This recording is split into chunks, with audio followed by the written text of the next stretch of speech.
I'm Jan Kowalski with Slate I Incorporated, and tonight we're going to be discussing voters registration in Illinois, Cook County, and Chicago. And of course, this is a live interactive show on KNTV Channel 21, and we're also streaming online at knTV.org/hotline. And tonight, for the next 25 minutes, we're going to be discussing voters registration, and of course, the new changes in the law regarding voters registration. You're more than welcome to participate in the discussion by calling in with comments, questions, or concerns, or even to ask for more information at the number that's displayed at the bottom of your screen. And that number should be 312-738-1060. Now, before we get started, I want to tell you a little bit about Slate I Incorporated. Slate I is dedicated to assisting ex-convicts. They have several programs, including reentry programs, Feeding the Families of Inglewood. They have a Kirby's Kids Camp program. And of course, my favorite is through the Circuit Court of Cook County. They are an authorized provider for community service hours. So if you need to complete some community service, please contact Slate. And let me show you the information for Slate. There's Slate. I'm hoping that our viewers can see this at home. Maybe a little zoom, maybe? No. But if you need to call for the number, please call in 312-738-1060. And let me zoom in a little better. Let's hope our viewers can see that. The number is 217-600-1846. And of course, their email is greenslateinstituteforjustice@gmail.com. And I'm Jan Kowalski, and that's Kowalski. And there's it written out. And for those of you who are not Polish, it is a Polish surname, and I know it's really confusing for a lot of people. I want to show you my cute little koala bear there. He's a little blurry. Maybe zoom. No, there you go. That's a little koala bear. He's got his ski goggles on. He's got his skis, and of course he's giving us the thumbs up. And you say to me, Jan, why do you have a koala on skis? That's because my name is Kowalski. So the koala on skis is to help you remember that. Now, some people might be tempted to call me, yes, Kawasaki. But no, it's not Kawasaki. It's close, though. It's close to Kawasaki. But it's really Kowalski. And to further help you, I've got my last one here. Here's my little koala bear, and that koala bear is 100% qualified. And again, that's just to help you remember that I'm Jan Kowalski. Now tonight, we're going to be discussing voters registration in Chicago, Cook County, and of course the state of Illinois. But why this comes to mind and why it's relevant to ex-convicts, let me tell you. Ex-convicts, believe it or not, if they actually got organized into a sizable community, they would be a force to be reckoned with. Every year, the state of Illinois, the Illinois Prison Review Board, releases 30,000 inmates across the state of Illinois. And if those 30,000 inmates were turned into 30,000 voters, then they would be a force to be reckoned with. Slate wants to encourage the registration of all voters who are eligible to vote, and most specifically, ex-convicts. So I'm here to help you tonight to give you some information about how to register to vote. Now, some of you might be familiar, since September 5th, started our newest election season. On September 5th, candidates that are seeking to vie for our March 2018 primary started circulating their petitions. And let me show you what one looks like here. Oh, I zoomed too much on that one. There you go. Oh, now I zoomed too little. Hold on. Let me go number 2 for you.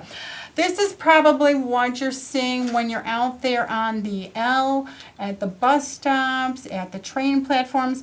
It says just general primary petition. And you might be approached by any number of people asking you if you're a registered voter.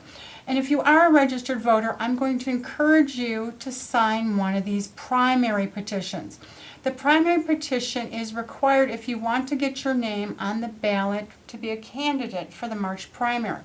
And a lot of people say, well, why should I stop and sign that? I'll just vote for him at the regular general election in November. Well, the problem is if you don't sign the primary petition, you are not going to see this candidate's name on the ballot. A lot of people say, well, I don't know anything about this person. I don't want to sign. Well, that's understandable as well. But the problem is that if you don't sign the petition, then you're not going to be given the opportunity to find out about this person. A lot of these campaigns actually get started once the person's name is on the ballot. Then they can start the fundraising, and then you'll find out about this candidate's position. But before that even gets started, they need enough signatures. So a lot of campaigns don't have the funding to give you enough information about the candidate. And mind you, if you sign one of these papers, you are giving up your signature, your name, and your address. Some people say, well, I don't want to be a victim of identity theft. I don't want to sign it. Well, of course, that's always a valid concern nowadays. But I have yet to hear a single story of someone having their identity stolen because someone has their name and address for one of these petitions. Of course, callers, if anyone's heard of stories of identity theft from these petitions, please call in and let me know. But as I sit here today, I've never heard of someone's identity being stolen because they signed a nomination petition. Now, some people say, I'll just wait for the general election. But you need to sign one before the general election. If you don't, there may only be one name on the ballot. And it's my position that if there's only one name on the ballot, then there's not a real choice for voters. And you cannot wait until the time of the general election to get people on the ballot. We obviously need to start this now in September, even though the primary is not until March and the next election is not until over a year away in November. So I'm going to encourage people, if you see people circulating petitions at your front door, at neighborhood events, at the trains, the L's, the bus stations, the bus stops, please take a minute to stop these, especially ex-convicts. For your voices to be heard, you need to vote. Now, let me get into what you need to do in order to get registered to vote. Now, but before I even do that, let me show you a little picture here. Oh, hold on. Oh, now it's too small. Oh, there we go. Oh, now I'm going to go for number 3. Let's see how this looks. This is a photograph I got off the internet, and this is a photograph of Governor Browner. And what he's doing there, this is on August 28th, 2017, he's actually signing into law landmark legislation. And what this landmark legislation did is provide for automatic voter registration. And you say, Jan, how is this possible that there's automatic voter registration? Well, what happens is caller, do you have a comment, concern, or question? Yes, I have a question. Yes, caller, what's your question about? If you get on the train at 95th Street, the L, and you get off on 87th Street, do I get to sign the petition again, or do I only get one chance at? Well, caller, that's a great question. The answer is you can only sign someone's petition one time, but that's one time for each candidate. And right now, from my understanding is, in addition to the governor, lieutenant governor, the attorney general, and all of our constitutional officers, including several judges, there are about, I want to say about 100 positions that candidates are circulating petitions for. So of those 100 positions, there might be 300 petitions that are being circulated. So just because, a lot of people say, well, no, I already signed one yesterday. Well, the question is, did you sign that candidate's petition yesterday? Because technically you could probably sign about 300 of these petitions, and then you will never have duplicated your name for the same candidate. But you're right, absolutely right, caller. You can only sign one candidate's petition one time. Does that answer your question? I think we lost our caller, but great question. Thank you, caller, for calling in. Now, let me tell you a little bit about how you go about registering to vote. In order to register to vote, you do need to be a United States citizen. In addition, you have to be 18 years of age by Election Day. And for our at-home viewers, that's 18 years of age by November of 2018. If you're 17 years of age, and you're going to be voting in the general primary next November, then you can sign one of these petitions. But you also need to be a resident of that precinct for 30 days prior to Election Day. Now, what do I need to get registered to vote? You're going to need 2 forms of identification with at least one showing your current residence address. And this is needed when you register in person. Now, if you're registering by mail, it's sufficient proof of identity if you have, let me just make sure I get this right. Sufficient proof of identity is required by submission of your driver's license number, state identification card number. And if you don't have either one of those, the verification can be by the last 4 digits of your social security number. So how do I register to vote? There's any number of ways, and they're actually making it super easy. The legislation, that landmark legislation that Governor Bruce Rauner just passed on August 28th, 2017, allowed registration to vote automatically when you appear at a Secretary of State facility.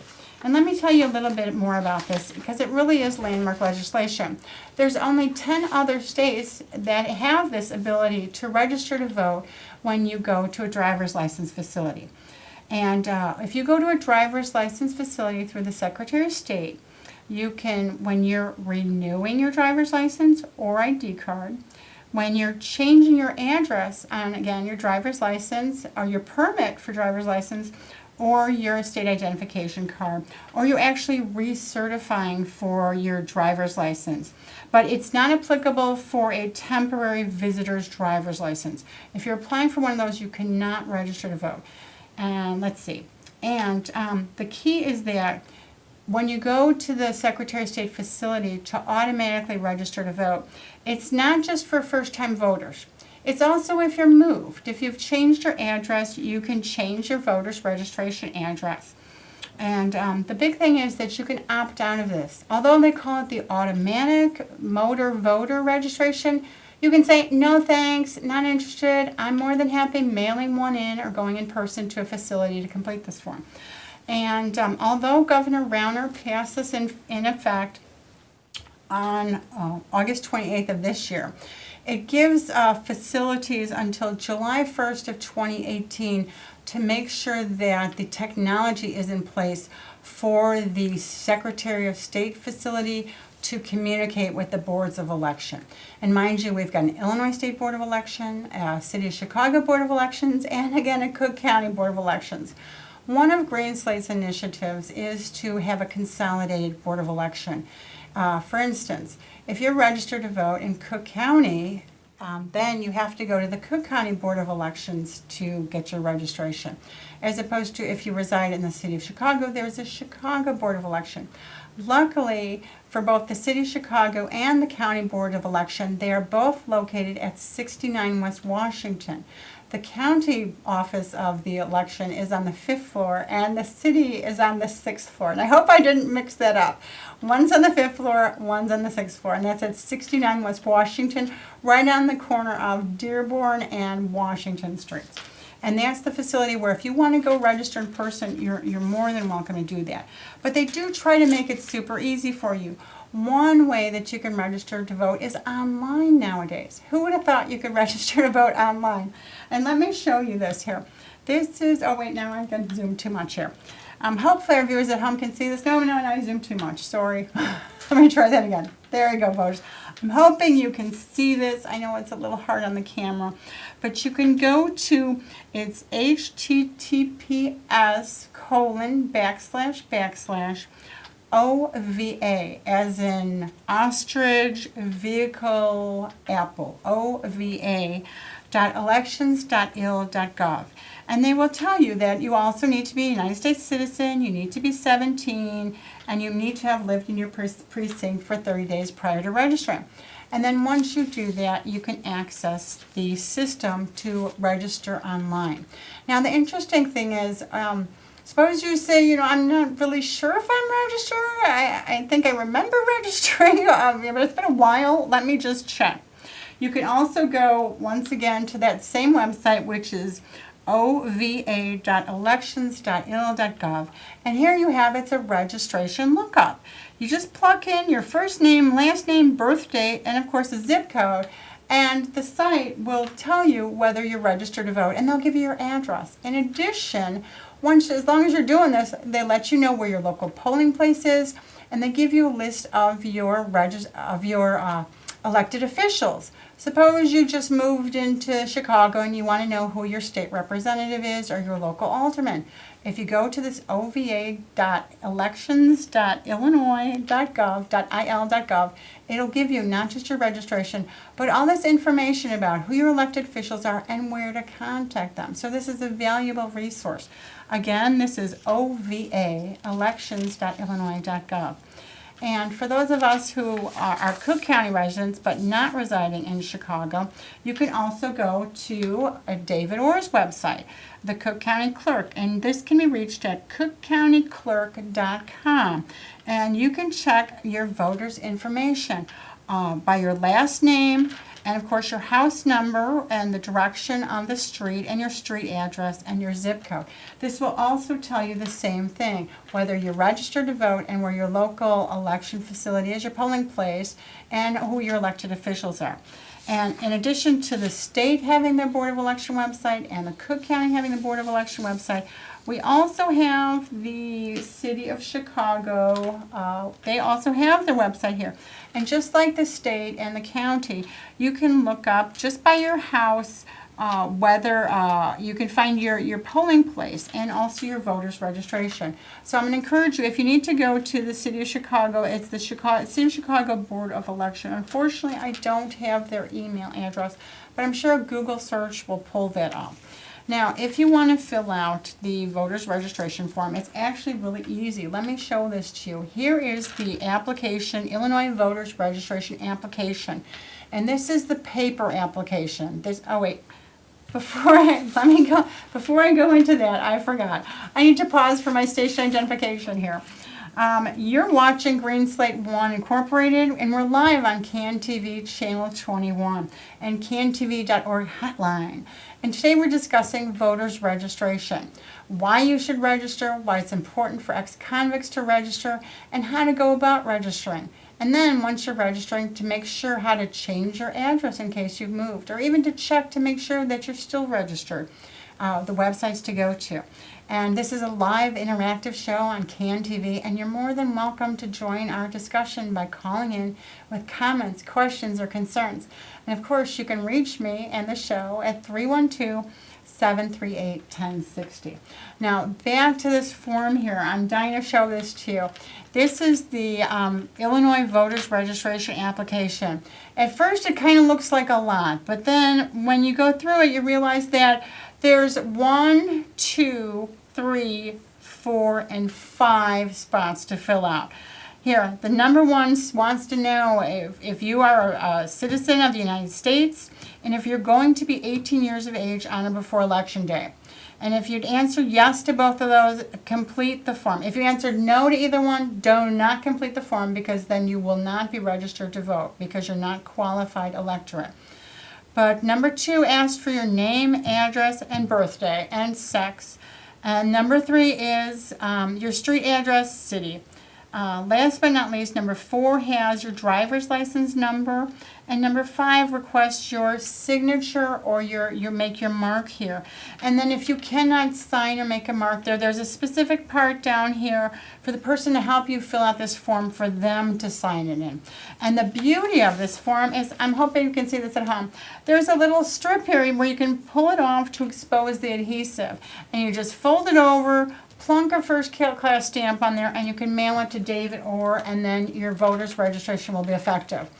Unfortunately, some people say, well, I just filled out my card, I'm registered today. Technically, you need to wait until you receive your voter's registration card, usually in the mail from the Cook County Clerk's office. Now, once you've registered, you're like, well, when can I vote? Can I vote today? Well, you have to wait for your card to come in the mail. But once you are registered, then how do you go about voting at an election? Well, people say, I'm just going to go to the primary. That's great. And of course, if you're able to go to the general election, you could go to your polling place. And of course, you can visit one of those websites to find out where your local polling place is. In addition, when you receive your voter's registration card in the mail, it will have the identity of the location for your polling place, where to go to vote. So on primary day and on our general election day in November, the primary places where to vote will be reflected on your voter's identification card, voter's registration card, sorry. But for those of us who might not be available to appear at our polling place on that day, suppose, March of 2018, let's suppose, wow, that spring break, I planned my trip back home to Poland. So I'm not going to be in the United States. How can I vote? Well, luckily, they do try to make it really easy for you to vote ahead of time or if you're unavailable. For instance, they have early voting in Illinois. You can vote in, caller, do you have a comment, question, or concern? Hi, I'm sorry to take you off subject here a little bit, but you mentioned early in the program that Green Slate offers some opportunities to make up community service hours. Yes. Can you tell me a little bit more about that, what type of opportunities they are, and what we have to do to sign up for that? Well, you're in luck. You can call in to the 312-738-1060, and my technical advisor will give you Mr. Sistrunk. He's the founder of Green Slate. And luckily for you, right now, Green Slate is engaged in some exciting opportunities for community service hours. What they're doing right now is they're taking part in a voters registration drive. Not surprisingly, we really want ex-convicts to be a force to be reckoned with, and the only way that's going to happen is to get ex-convicts to be registered to vote. So Green Slate's undertaking a massive voters registration drive. We're trying to get 100,000 ex-convicts registered for this voting season, which includes the March primary and, of course, the November 18 general election. So please, I'm going to put you back on hold, and then you can get the Green Slate's name and number and contact them. And they've got plenty of opportunities for you to get out there with these forms, going door to door and or bus stops to see if we can get registered voters. Now, before I leave that, I wanted to go back to the early voting in Illinois. So if you're not going to be available for the March primary or the November general election, you can go and vote early. And you have to go to one of the designated polling places.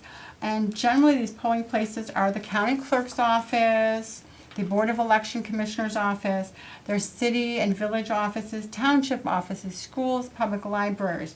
And there is going to be on the Cook County website and the City of Chicago website, they will tell you where your early voting places are.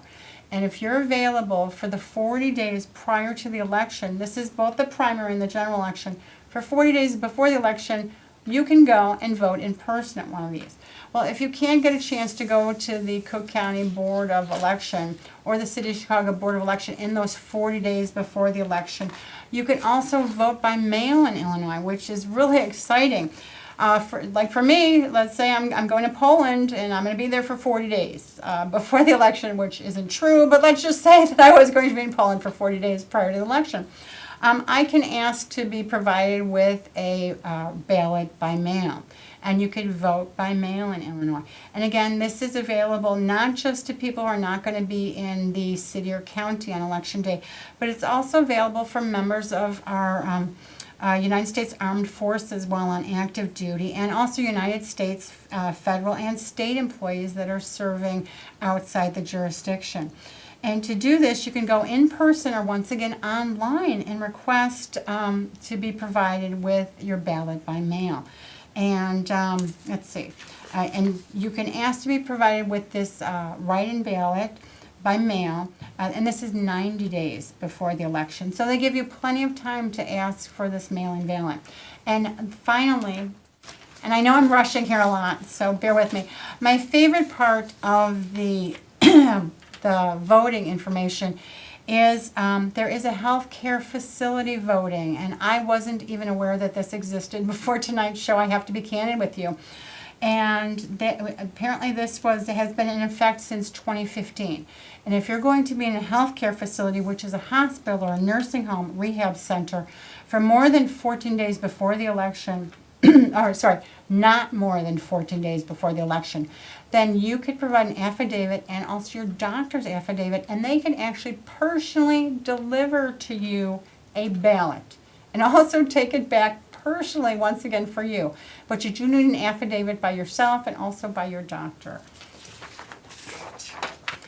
And thank you. And tonight you've been watching and participating in today's show, and we've been discussing voters registration and voting procedures in Chicago, Cook County, and Illinois. And this is especially important for ex-convicts. If you want to change how they treat ex-convicts, we need to get ex-convicts to be registered voters and actually to vote in elections. And I'm Jan Kowalski, and I'm brought to you by Green Slate I Incorporated. And thank you for joining us and participating in the discussion. And thank you, and have a good day.